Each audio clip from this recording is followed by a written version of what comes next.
The chair now recognizes Mr. Fallon from Texas for 5 minutes. Thank you, Mr. Chairman. Words mean things, or at least they should. Here's Joe Biden's words from August 28, 2019. First of all, I have never discussed with my son or my brother or anyone else anything to do with their business. From September of the same year, I have never spoken to my son about his overseas business dealings. October, same year, quote, I don't discuss business with my son. Were Joe Biden's words true? No, they were false. So why did he lie repeatedly? In an interview back in 2019 with The New Yorker, even Hunter admitted that he talked to his dad about business, specifically Burisma. Many of Hunter Biden's business associates have testified Joe Biden met with them. Two of the ones closest to Hunter, Rob Walker and Devin Archer, were among them. So they not only spoke to him, they took, a lot of the business associates took photos with him. They played golf with him. Joe Biden gave them White House tours. He wrote letters of recommendation for their children and shared fancy dinners as well. So let's also talk about patterns. Yuri Luzkov and Yelena Baturina. They are Russian, they were married, Russian oligarch billionaires. Michael McFaul, the U.S. ambassador to Russia, ID'd Luzkov as being corrupt. Yelena Baturina wires $3.5 million to Hunter Biden. Soon thereafter, who does she have dinner with? Then Vice President Joe Biden. Kenez Rakishev, and Karim Mazimov, Kazakhstani nationals. Mazimov used to be the prime minister. He's now in prison. Rakishev wires $142,300 to Hunter Biden. The very next day, Hunter Biden buys a Porsche for $142,300. And then soon after, who do you think Kenez Rakishev has dinner with? Say it with me. Then Vice President Joe Biden. Adam Pazarski and Mykola Zolochevsky, the CEO and CFO of Burisma. U.S. Ambassador to Ukraine, Jeffrey Pyatt, calls Zolochevsky a poster child of corruption. Those two fellas paid Hunter Biden's shell companies a total of $3.3 million. And who do you think Vadim Pazarski had dinner with? Again, say it with me all at once. Then Vice President Joe Biden. So here's a pattern. You have crooked foreigners that deliver pallets of cash to the Bidens, and then they have dinner with Joe. And apparently Joe Biden is one hell of an expensive dinner date. And if that's not selling political access, I don't know what is. My Democratic colleagues report ad nauseum when they talk to the media that there's no direct evidence linking Joe Biden to his son's crimes. Really? This is a FD 1023, which is used by the FBI when confidential informants give them information. This 1023 is only as good as the source. It could be garbage or it could be gold. The FBI describes this source as somebody that is highly reliable and very trustworthy. In fact, they've worked with him for over a decade and paid him well over $100,000. What he has given to them is always checked out. This, ladies and gentlemen, is gold. Consider this with weight and gravity. So what does this say? I don't know what the confidential informant's name is, so I'm going to call him Ivan. Ivan is not his real name, but Ivan describes Vadim Pazarski directly admitting to him in a confidential conversation that they hired a not-so-smart Hunter Biden to protect us, quote, through his dad from all kinds of problems. Then Ivan speaks directly to CEO Zolochevsky, and Zolochevsky confides that Hunter Biden will take care of those corruption issues through his dad. Zolochevsky is being investigated by Viktor Shokin, a Ukrainian prosecutor. Joe Biden suddenly begins to call for Shokin's removal. Now, Ivan is also told by Zolochevsky that it cost him $5 million to pay one Biden and $5 million to pay the other. This is direct evidence of naked corruption and bribery. Zolochevsky also admitted to Ivan that both Bidens pushed him to pay them and to keep Hunter Biden on the board. Please keep in mind, these were confidential conversations. Also interesting that Zolochevsky referred to Biden as the big guy, and I doubt he knows Tony Bobulinski. Shokin seized 2 homes, land, and a Rolls-Royce from Zolochevsky. When he was fired, the Ukrainian president admitted in a phone call to none other than Joe Biden that Shokin didn't do anything wrong, but at your behest, we fired him. And then $1 billion of aid that was being withheld was given to Ukraine.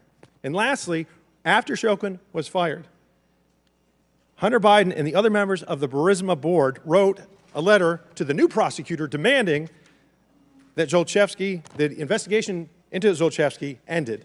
And you know what? Shockingly, it did. The message was sent, and the Bidens delivered. Mr. Dubinsky, in your experience in financial investigations, you follow, quote unquote, you follow the money. If you were investigating this and looking at $5 million payment from Burisma to Joe Biden, what kinds of information or patterns would you be looking for? Well, I'd want to know who, what, when, where, and why. What's going on? Why is the money moving? What's it for? What's the substance behind it? And talk to people. Look at documents and talk to people. That's what we do in investigations. I would venture to say everybody in this chamber, if they were the CEO of a company and they saw money moving like that within their own company, they'd want to get to the truth. They'd want to find out, why is that money moving? Why is somebody paying that money out? Those are the questions that need to be asked and get to the bottom of. Mr. Chairman, Mr. Chairman, I have another unanimous consent. Chair recognizes Mr. Timmons from South Carolina. Thank you, Mr. Chairman. I'm going to try to simplify this for the American people.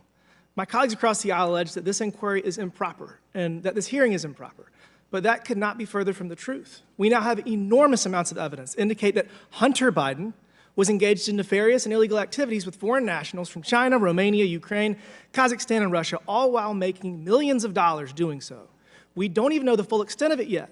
To date, we've discovered up to $25 million in payments, and that's without even having Hunter Biden's personal bank records. The question is this, though. This is the question. This is why we're here. What did Joe Biden know and when? Due to the evidence that we've found to date, Speaker McCarthy appropriately initiated an impeachment inquiry to give us additional tools to get the answer to that question. Based on the circumstantial evidence we have, the laptop, the whistleblowers, shell companies' bank records, and testimony from Devin Archer, this Congress has a duty to further investigate whether Vice President Joe Biden was an affable, loving father, simply taken advantage of by his delinquent son, or a knowing participant who was complicit in the scheme and financially compensated for his role. That is why we are here today, to answer that simple question, to determine if our current president is compromised. Look, this scheme is complicated, all these countries and all these different roles different people played, but the plan is simple and repeated often. A foreign client has a problem. The foreign client pays a Biden. The vice president leverages influence to force favorable outcomes for the client. The Biden family earns their fee. That's the scheme. We've seen it played over and over. As we continue to investigate all of this wrongdoing, I've put a lot of time trying to figure out how all this got started. In 2014, it seems that Vice President Biden, after 4 decades of public service and thinking he would never hold public office again, started down a slippery slope. Perhaps he just wanted to help his struggling son. Maybe he never intended to sell policy decisions and for the Biden family to get millions of dollars. But there's mounting evidence that suggests that that may very be what has happened. It all began in the spring of 2014, though. Hunter Biden gets his father to have dinner with foreign nationals and his business partner, Devin Archer, in Georgetown.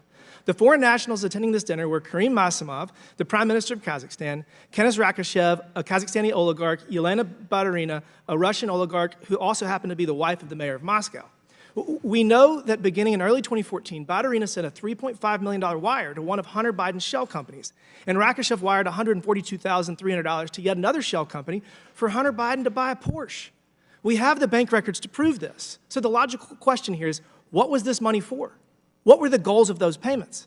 For Baturina, it seems, her motives were clear. She knew that Russia was going to invade Crimea, and as a response to the invasion, the Obama administration would inevitably announce sanctions and visa bans. Who's left off the list that the Obama administration published? Who was noticeably missing? Yelena Baturina, the richest woman in Russia, the woman who wired Hunter Biden $3.5 million just days earlier. That's just a coincidence. For Rakishev, the motive was to leverage Biden's influence to aid in the facilitation of the sale of Kazakhstani state oil rights to Burisma. And guess what? In December of the same year, Rakishev's oil company and Burisma joined a Chinese Communist Party-linked company and announced a deal. Everyone got rich. Again, another amazing coincidence. These are only the first 2 of dozens of examples of the scheme. A foreign client has a problem. A foreign client pays a Biden. Vice President leverages influence to force a favorable outcome for the client.